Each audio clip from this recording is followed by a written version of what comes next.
Hello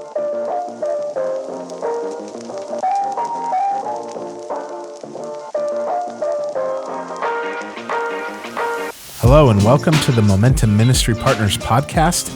In our fellowship of Christ, our leadership in the local church, and in our parenting of the children entrusted to us, we all seek forward momentum. This podcast is designed to provide that momentum in our God-given roles of leadership as we partner together to equip today's Christian leaders for tomorrow's opportunities. My name's Jeff Bogue, and today I have with Your us name Eric is Miller. Jeff Bogue.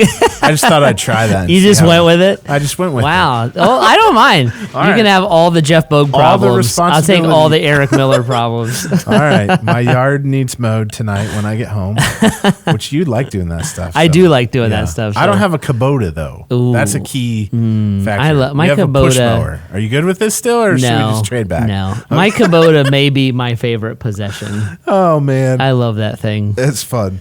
Every week, Hei's like, you were just looking for reasons to drive your Kubota. I'm like, 100%. Exactly, yeah. 100%. Yeah, nice. You can do everything with it. You can. It's amazing. Jeff, can you let someone go with a Kubota? You could run them over. There you go. Okay. Our topic today, in case you're on pins and needles, is how to let someone go. We've been having some fun conversations on the podcast here about employees and how to, if you're listening to this and you're like, I would like to be let go, then go listen to last week's episode and listen to that conversation, as you'll find it very helpful of when is it time to step out of ministry. But today we're going the other route. We're looking at a different perspective here. How do you fire somebody from ministry? And we want to do this from a perspective of a church staff, with a paid person, but also as a volunteer. Yeah. So we're going to dive into this topic today. Jeff, this is an important one. Nobody ever likes being in this position where you have to let somebody go. So what does that look like? What would your encouragement to our listeners be? Kind of point us in the right direction. Yeah. It just to acknowledge what you said, it's a miserable thing to do. Yep.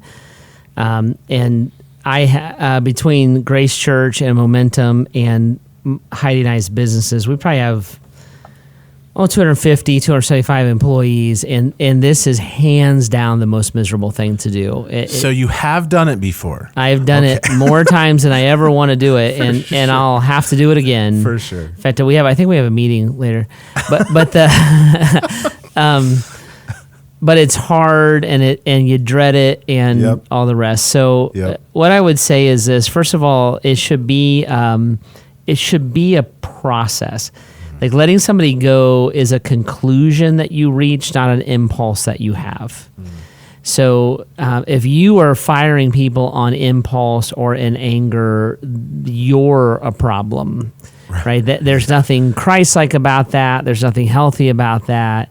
You being erratic is what that is, and that's not the way that works at all. So if you have to let someone go, I think you have to first ask the question, like, did I help them stay, and did I try to help them succeed? Mm-hmm. So why do I have to let them go? Yeah. Is it job performance? Well, I'm going to put them into a review process. And then I'm going to put them into an improvement process. So why are they underperforming? Are they undertrained? Are they undermotivated? Are they led well? Do they have a boss that helps them know how to win? I'm going to evaluate all those kind of things. Mm-hmm. Or is it a lack of skill? Is it a lack of motivation? Is it those kind of things? And so you're taking the time to evaluate that. And you're taking the time to work with that person to make that move, right? So I think you kind of start there. So this is what I would say. The best time to fire someone is before you hire someone. I wondered if you were going there. Yeah. Yep. So the best time to fire someone is before you hire someone. And I can tell you that I think learning how to hire well, you only learn it the hard way. because hiring well is so much about chemistry. It's so much about instinct, especially ministry. This is not a field where I can look at a resume, see that you can do the designated task and say your skill set gets you in. I can't do that. Yeah. Ministry is all about chemistry. It's all about creativity, and then it gets into character, and then it gets into competence. And so a rigorous, slow hiring process, lots of conversation, lots of personality tests, lots of exposures to other people on the team, lots of exposure to volunteers is all necessary. We joke around a little bit at Grace Church. We say if you get hired at Grace Church, you've accomplished something in your life. Like that in and of itself is an achievement, because we're glacial when it comes to hiring people. And this fear of losing them, if you're hiring somebody and you're afraid you're going to lose them, you are hiring on all the wrong motives, right? So the slow process gives you time to investigate them, and it also reveals their desire to be with you. Yep. And I would rather be without someone than be with someone where I was like their backup prom date. I'd rather not go to prom. Right. So a month or two process. If I'm hiring a pastor, it might even be longer than that, where I'm really looking and saying, what's the job description? What's the need? Who are we looking for? What's their personality? What's their skill set? Yep. I'm doing all that before I even announce that there's an opening. And then I am doing background checks. I am doing personality tests. I'm double clicking on their theology. I want to understand their competence. I want to understand their leadership ability, because that person will make or break you. The people you hire either give you credibility or rob you of it. And when you hire the wrong person, I get people tease me a little bit about how slow I am with hiring. And I'm like, 3 or 4 month process is way shorter than a 24 or 36 month process of getting out of a bad hire. So I'm just going to spend my time and energy on the front end. Yep. Because once I hire them, I'm a minimum of 18 months before I know I hired the wrong person. And then I'm probably 18 more months helping them to make a different decision. So that's the first thing that I would do is you hire before you fire. And by the way, I would do the same thing with volunteers. I would make it less glacial, but what I would do is I would not give them massive responsibility out the gate. Right. I would start with tasks. Yeah. I would work with them and have them work along beside you. Yep. And I would get to know that person, and I would evaluate them. And then as the chemistry clicks and their competency clicks and the character is revealed, amp up their responsibility. Yeah. I like to say if you spend 5 years on leadership development, it will pay off for 25 years. So the warm bodies can drive vans and cook at retreats. Yep. They cannot disciple people or lead beside you. So taking the slow route, slow is fast when it comes to hiring. Yep. Slow is fast when it comes to leadership development. Slow is fast. Everybody say it with me. Slow is fast, all right? And you will be ahead in the long term because you were diligent and deliberate on the front end. So that as a premise, then now you're hired, you're still going to make mistakes, right? There's no perfect process. So now you're in that, the character is revealed. It's not what it needs to be. The chemistry is not what it needs to be. And the competence is not what it needs to be. So I feel pretty strongly that the people of God gives God's money to employ the people of the church. My job is not to make sure you have one. My job is to be a good steward of the money that is being given to the Lord that the church then is using to hire somebody.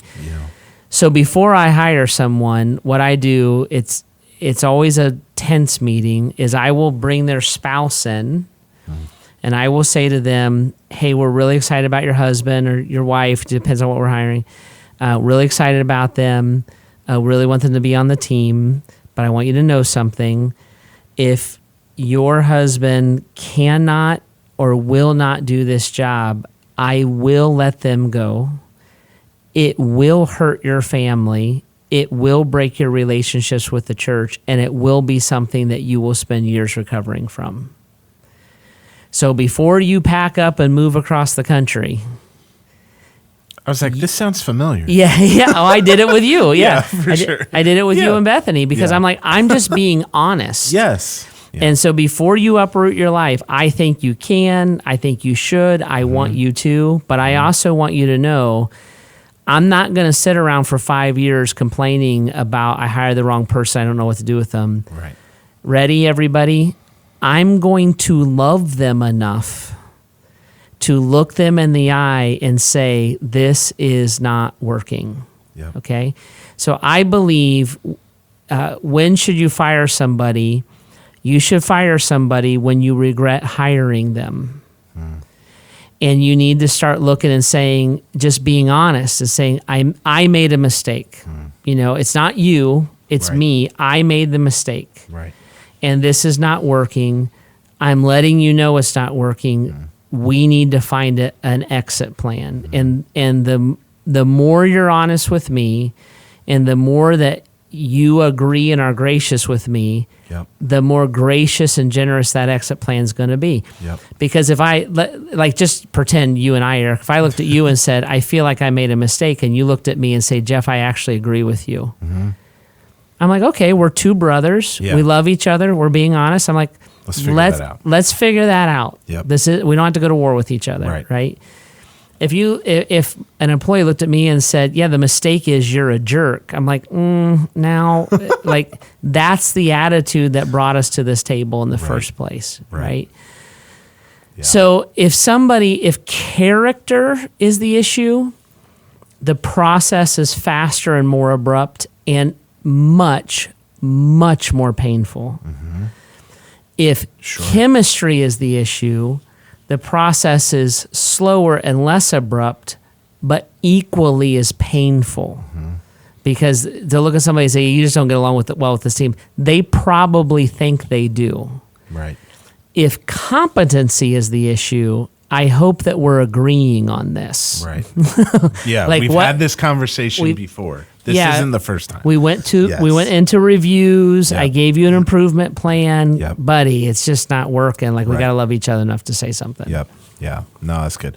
So, Jeff, in that scenario with you and I, that very hypothetical scenario. Very hypothetical. I love working with Eric. What does that look like when the person that you're looking at, they really don't get it? Go that route. Like, they really don't see they're underperforming, even though you've tried to help them. Or maybe they don't see the chemistry issue, the character issue. There's nothing wrong with me having an affair. Like, I don't I don't understand. Like, what do you do then? Because I've heard some of those stories. They're not, obviously, they are painful, like you mentioned. Yeah, and it usually comes out the church is a jerk and they fired my cousin. Yeah. Yes. So I'm just going to have to then protect my flock. So if I have to fire somebody, which I have to say I rarely do. Right. Like the best case scenario is we come to a mutual agreement, like this isn't working, and we love each other enough to say that. But if I have to fire somebody, I'm going to call them into some version of a meeting. They're going to sit down, and the first thing I'm going to say is, I am letting you go. At the end of this meeting, you will no longer be employed by Grace Church. And your termination date is here, your salary payoff is here, and your health insurance payoff is here. Now let's talk about why this is happening. Yeah. So I'm not going to take them into there's going to be no vagueness. I believe it's unloving. Yes. No vagueness, no like spirituality. God just led me, and I'm like, no, I'm going to let you go. Yeah. And based on your response to me, our graciousness and our patience is going to play out. I've had to let people go because of moral failures. And I've looked at people who are dear friends. Like I to this day grieve the loss of the friendship, but said, this happened. Yep. That violated my trust and the trust of the flock. Yeah. It cannot be tolerated. Yeah. I'm letting you go. Here is your severance. Here is the counseling we're going to pay for. Yep. Here is your health insurance. I do not want your family on the street, and I don't want, but we are going to make a change. Yeah. If you are gracious, then we'll make that change. If you walk out of here and say, Jeff's a jerk, Grace Church is a jerk, then our graciousness is going to have to respond to it. Yep. And there's been one incident over the years where one of my employees really, really malfunctioned. I was like, you are fired. Well, what's my payout? Whatever's left on your paycheck. That you're done. Like what you have said and what you did and the public nature of how you did it. I cannot be gracious because I cannot in any way condone Right. How you reacted to me. Yeah.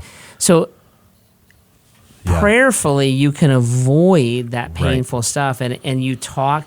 I would just say honesty. Don't be a coward about it. Yep. Look at someone. And I would say this, guys, that when that person is the topic of conversation behind their back, when they're always the one you're frustrated with, when it's every email, when it's how do we, and it moves from how do we help them be better, how do we train them more, how do we deal with them, how do we cut them out of the process. So love them enough to tell them, because they're in they may not even know it, but they're in a total dead-end job. Yep. They don't have a future. Yep. Their relationships are going to start to break down. Free them of that. Yep. And love your brother or sister enough to do that in honesty. I've also looked at situations where there's been a moral failure and or an ethical failure, and I've said to the person, you are dismissed. Yeah. We're going to give, say, 3 months of severance, but it's really to your family. This responsibility is on you. Your wife found this out when we found this out. Yep. But I'm not really condoning you. I'm trying to protect them while there's a transition of the finances of the family. It is always ugly. It is always extremely painful. And I'll say this to those of you who are bosses, it's always going to wind up being your fault in somebody's mind. For sure. Regardless of what the person did or didn't do, Right. You're gonna be accused of handling it wrong. You're gonna be accused of causing the problem in the first place. And I'm like, that's the seat of responsibility that you just sat in. Yeah. Yeah, Jeff, I wanted to press into that a little bit further there, because I think a lot of times churches, they want to be kind, and so they're not clear, or they're not fully honest. They don't say the hard truth, and their systems or their processes on that front end aren't well thought through. Right. Because there's a need, because there's an emergency, because there's a spot to fill. Let's get somebody in and we do it quick. And so you can, for a myriad of reasons, you can wind up in a tough spot. But to learn from those, and even learn from your experience and what you're sharing here with us, put the right systems and procedures in place to hire well, so that you don't have to fire well, and you don't have to let people go in those painful situations. That's right. No one has a claim to that job. Yeah. So I've seen ministries hire because they don't want to hurt people's feelings. Yeah. I've seen a lot of ministries not fire or help someone move on because they don't want to hurt anybody's feelings, or they don't want to cause a disruption, or there's camps. And I would say to pastors, leaders, you're being unloving to your congregation. Yeah. Usually the first or second largest budget line item for a church is their staff. Sometimes it's their buildings and their staff. So you're taking the bulk of God's money. Yeah. You're freeing up the oxen from their labor so that they can work full time. Yeah. it's unloving to the congregation when that person can't or won't. Yeah. And it's unloving to them when everybody resents them, but nobody will say anything, and then they'll be dishonest when they do say something. Yeah, that being unclear is unkind, and in essence, what you're saying, you're not shepherding the flock well because you're worried about that one person. That's right. That really is not a good fit for whatever reason anymore. My job before the Lord is not to provide you a job; it's to make this ministry that God's people are pouring His resources into move forward. And and I'm not necessarily talking about like you better perform and where are my numbers. I'm not talking about that at all. I'm talking about a guy who can't or a guy who won't. For a plethora of reasons, you have to deal with that, or the ministry will not move forward. And I'll say, I said this last week on our podcast. Ideally, the employee comes and says, "Hey, I need to move on." I mean, we have to love each other in this process. The same principles hold true for volunteers. Like the lady who cannot sing but gets the solo, everybody hates it, and everybody's talking about how bad it was after church. Right. It's unloving. The sound guy who can't run sound or won't stay back there and concentrate, he's goofing off with his friends. So the whole congregation has a miserable experience because one person doesn't feel like paying attention. Like you can't do that. But for some reason in church world, we'll take things like Jesus goes after the one and leaves the 99. I'm like, that's a totally different principle. Not with that. He also says, do things to the best of your ability. Do things in all things, do excellence. And so we have to have the courage to deal with things, and you deal with it in love. You help people find different things to do, different ways to serve. They will be happy, and they will be loved, and they will be fulfilled. I had a lady when I first came here. Her name was Mary Beth, and she's with the Lord now. But she worked with children's ministry, and she was horrible. Like she would yell at the kids. Mary Lou, she would yell at the kids, and she would. One time she spanked a kid. We're like, Mary Lou, you cannot spank children. Like this is like the modern world. We'll get sued. So we're like, we have to get Mary Lou out of this place. But she loved kids, right? And so we're like, what can we do? We love her. She loves kids. Well, we invented this role of making her the craft lady. And anybody who in children's ministry knows how much time and energy preparing the crafts takes. Yeah, for sure. She did that for years. She was beloved. She was adored. When she died, we had craft lady put on her tombstone. Wow. So she went from being someone who was hurting herself. We had to have the courage to stand up to her, to help her, to somebody who's like, she's been gone for 15 years. I'm still talking about her. You see what I'm saying? So you have to love people that enough. And I don't like disappointing people either. And I don't like, I hate that stuff. I hate conflict. But I have to be like strong enough in the Lord to do those things. So Jeff, we're running out of time here, but let's go one step further in this conversation, because while the heart of what we're saying is wanting to shepherd and be honest with people, what does that look like then to the congregation?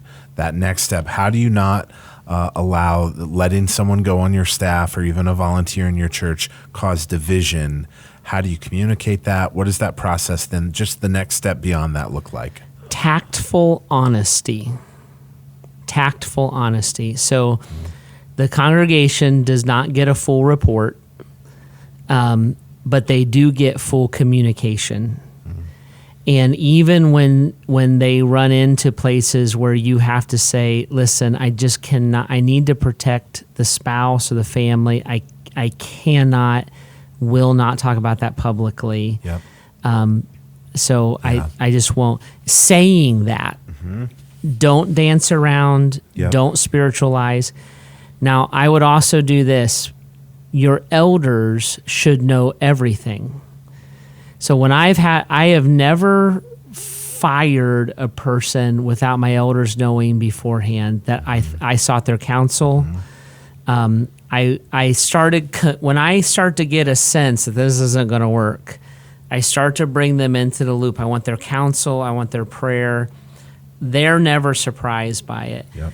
When I communicate to the congregation, if we have agreed that the person being let go and I have agreed, then I will say, like, we agreed this isn't a great fit, and we agree that God's got some exciting things in store in a different place. Yep.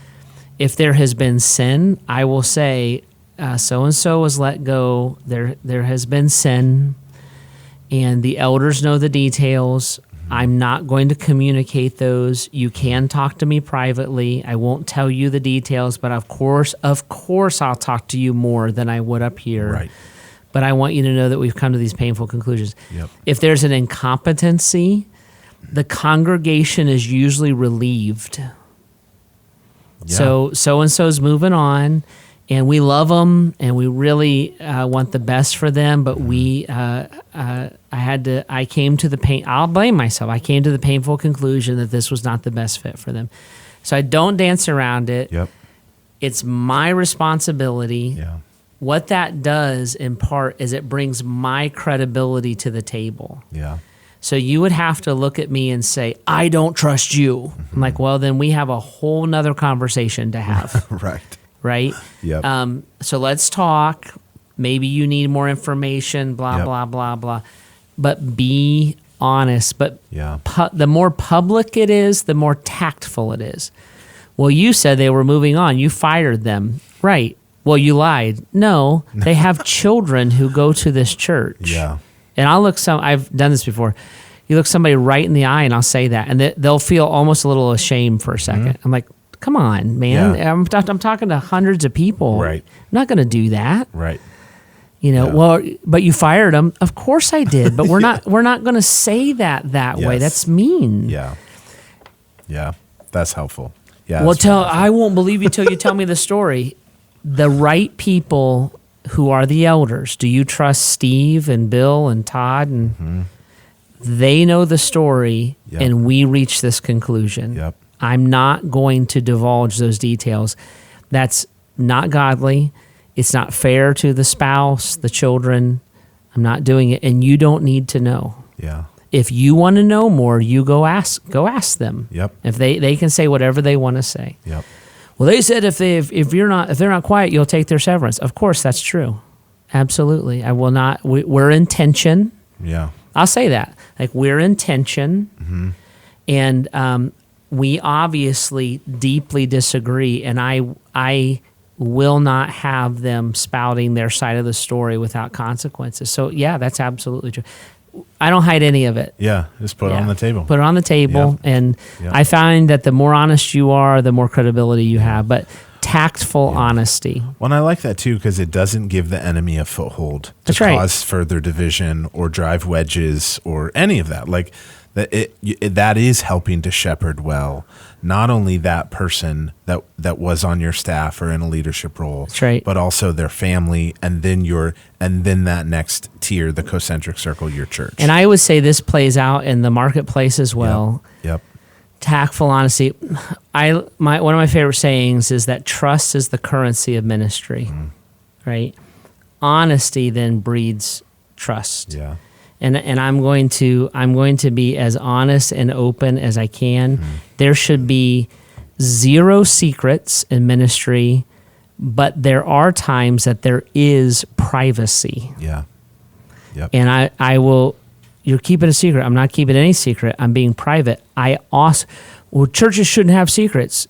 Well, we have privacy. Same thing. Well, how about I go publish your giving records? Those are private. Right. Right? So how about I go publish that you didn't sign up for the financial kit? That's private. Yeah. So this is a private thing. Yep.